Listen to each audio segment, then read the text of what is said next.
Hello again, it's me Chaz, back with another video. Back with a video that's overdue. This is my 2026 AFC World Cup review, match day 7.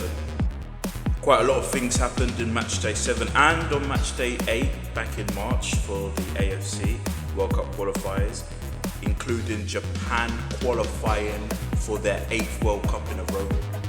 And so did Iran. Iran also qualified. They qualified on match day 8.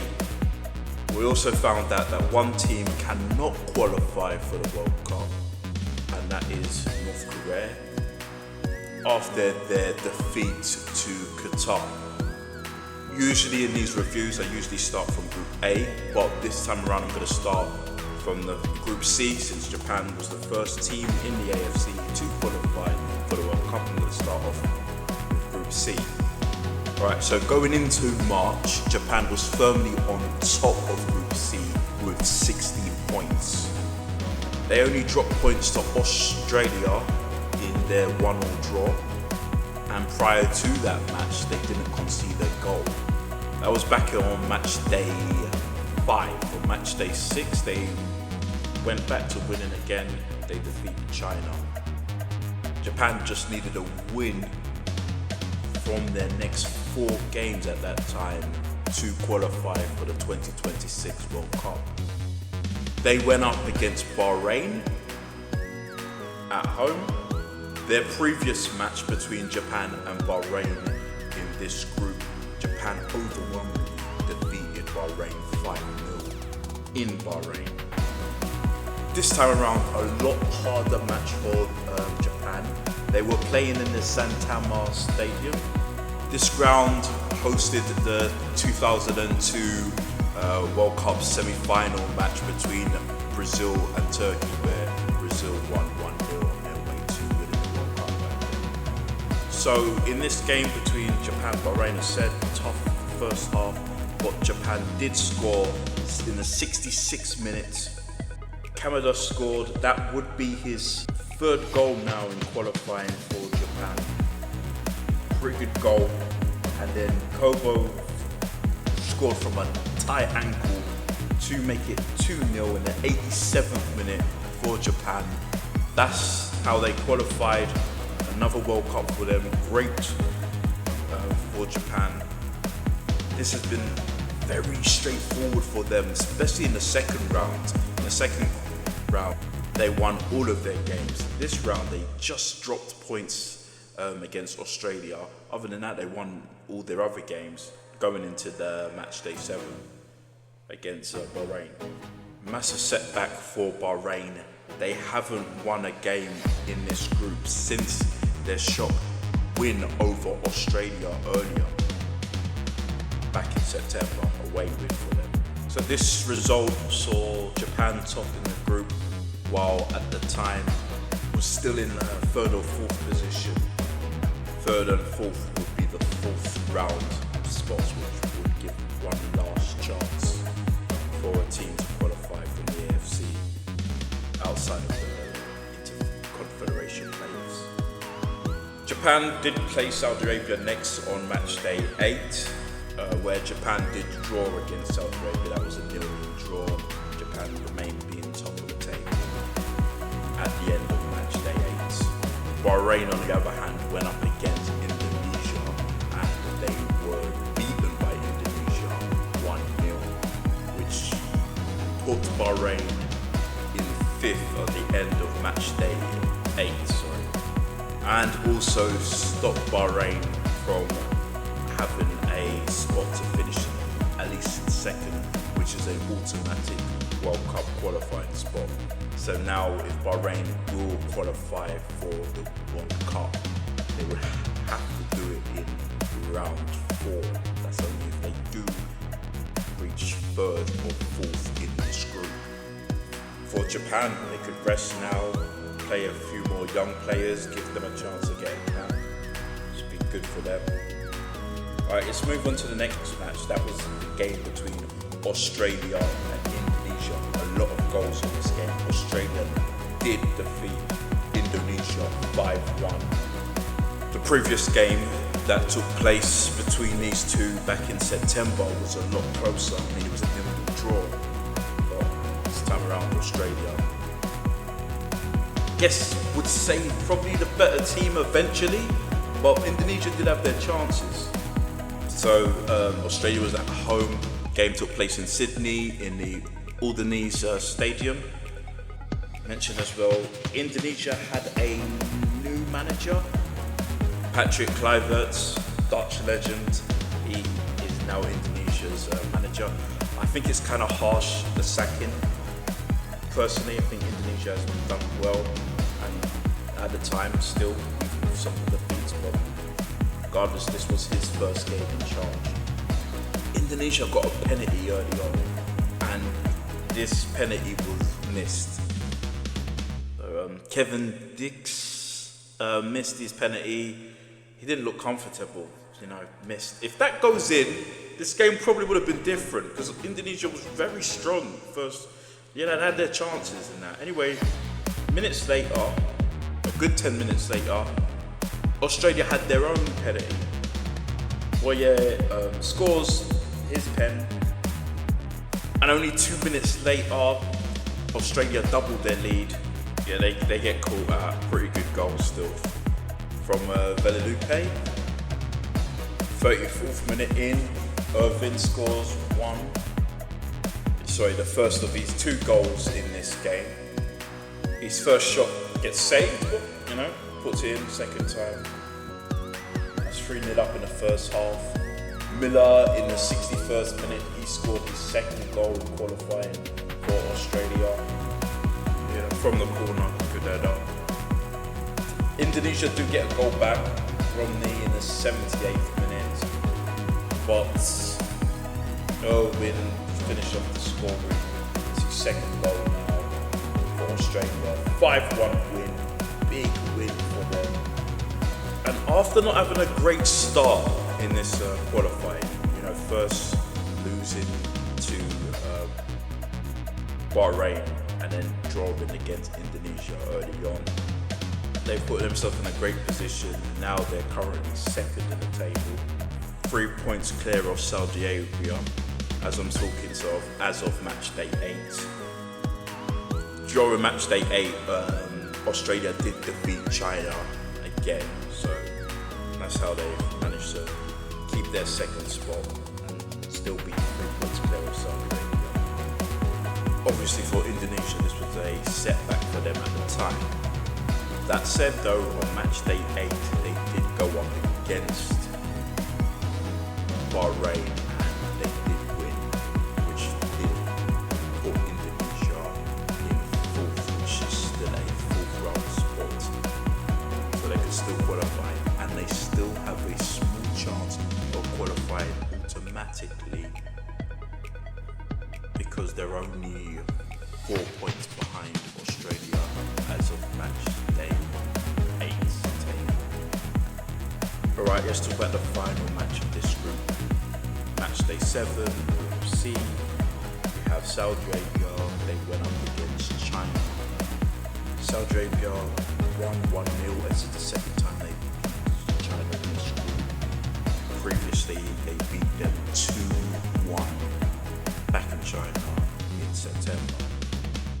In this group, I should also mention that Saudi Arabia's only wins have been against China.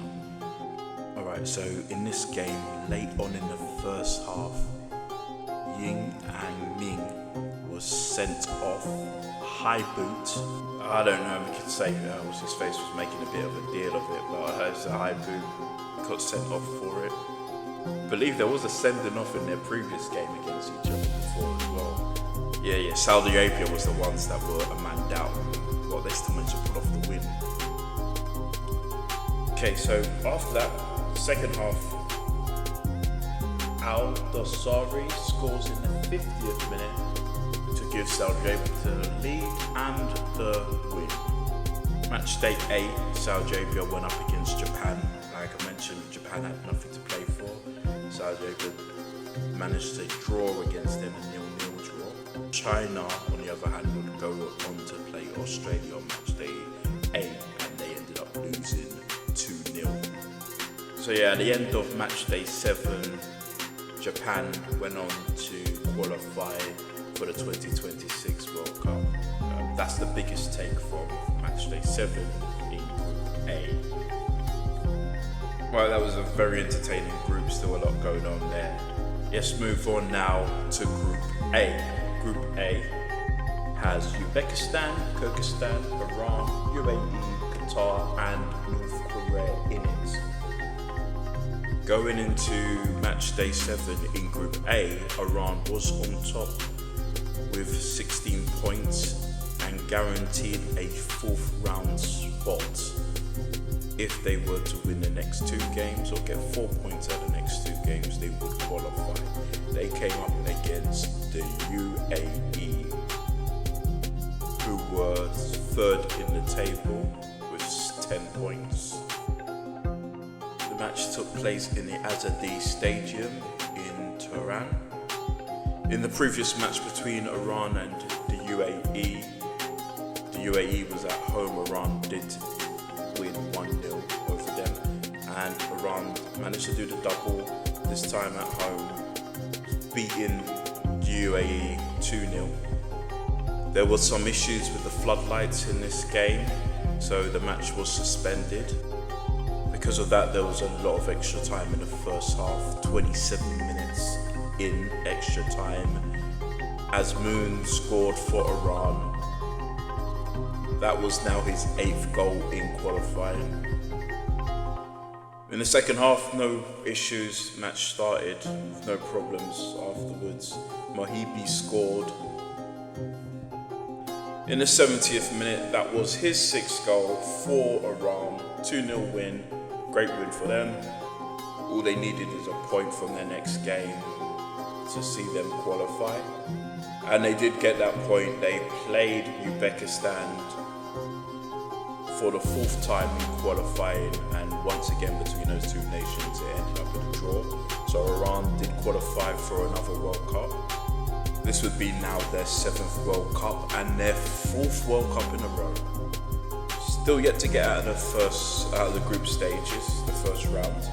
But maybe in 2026 at the World Cup they will go further than that. This defeat for the UAE was a setback, but they still have a chance to qualify in the automatic spots. They did play against North Korea and they did have a 2-1 win over them, which still puts them in a good spot to qualify. That is after match day 8. I will go into more details when I do my match day 8 review. Okay, let's move on to the next match. Uzbekistan against Kyrgyzstan. Uzbekistan defeated Kyrgyzstan 1-0. Less goals were scored in this game than the previous match between Kyrgyzstan and Uzbekistan, which ended in a 3-2 win for Uzbekistan, who came from behind twice in that game. Alright, so for majority of this match, Kyrgyzstan was down to 10 men. Datsevi was sent off for denying a goal scoring opportunity, given a penalty to Uzbekistan, but Shomodov had his penalty saved. Tokatev saved the penalty for Kyrgyzstan, kept them in the game. However, still in the first half, Elijanov scored for Uzbekistan. Keeper did get his hands to it again, but a little too much power and the ball crept in. 1-0 for Uzbekistan. No goals in the second half. Uzbekistan 1-0 win over Kyrgyzstan. Positive win for them. Another step closer for them to qualify for their first ever World Cup. They went up against Iran next, as I mentioned earlier. They did draw them again. So at the end of match day 8, which I'll go into more detail later, Uzbekistan are on course to qualify for their first World Cup. Kyrgyzstan, on the other hand, they went up against Qatar, which was a must-win for them, and they did surprisingly well. They defeated Qatar 3-1, which still gives them a fighting chance to get that 4th round spot. Again, with this defeat against Uzbekistan, Kyrgyzstan cannot automatically qualify. So again, we need to finish fourth at least to get that fourth round spot. Alright, and let's talk about the final game in this group, match day 7. This was the match between Qatar and North Korea. Qatar, very strong against North Korea. They defeat them 5-1 at home. In the previous match between these two teams, North Korea did get a 2-2 draw from Qatar. This game though, a lot different. Afif opened the scoring for Qatar, scored in the 17th minute. Easy corner routine there. Nice goal. That's his 4th goal, qualifying now for Qatar. 6 minutes later, Guinea scored from a really good pass from Afif. Great assist there, doubling the lead to 2-0. The 3rd goal for Qatar was an unfortunate own goal from Kim Yong-song. He tries to stop the cross, just didn't get the technique right. Qatar will score another 2 goals in the second half. Again, I think it's another Afif assist for the 4th goal. Al-Rari scored 56th minute. That's now 3 goals in qualifying for him. Aldini will score the 5th goal for Qatar.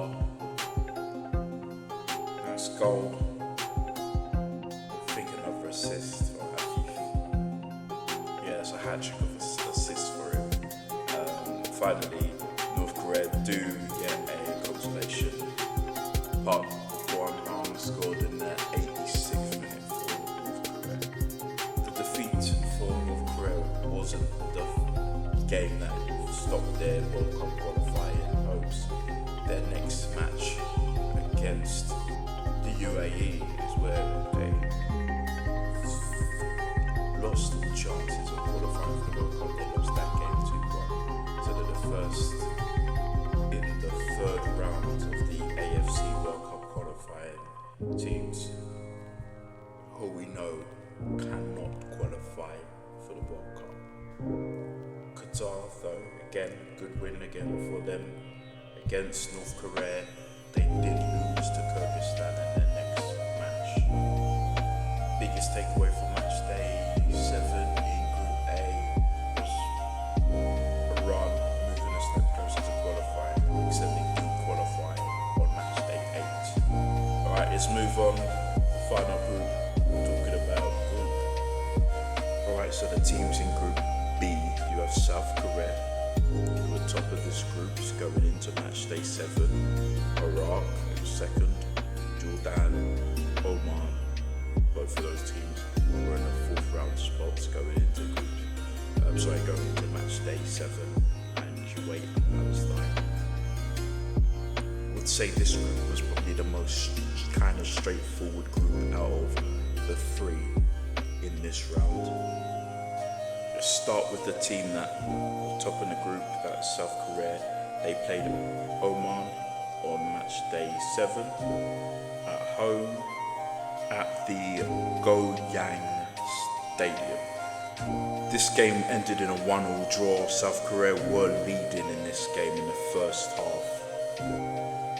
Lee Kan-in, great assist for Hee-chan to score in the 41st minute. Good ball. Nice lead for South Korea.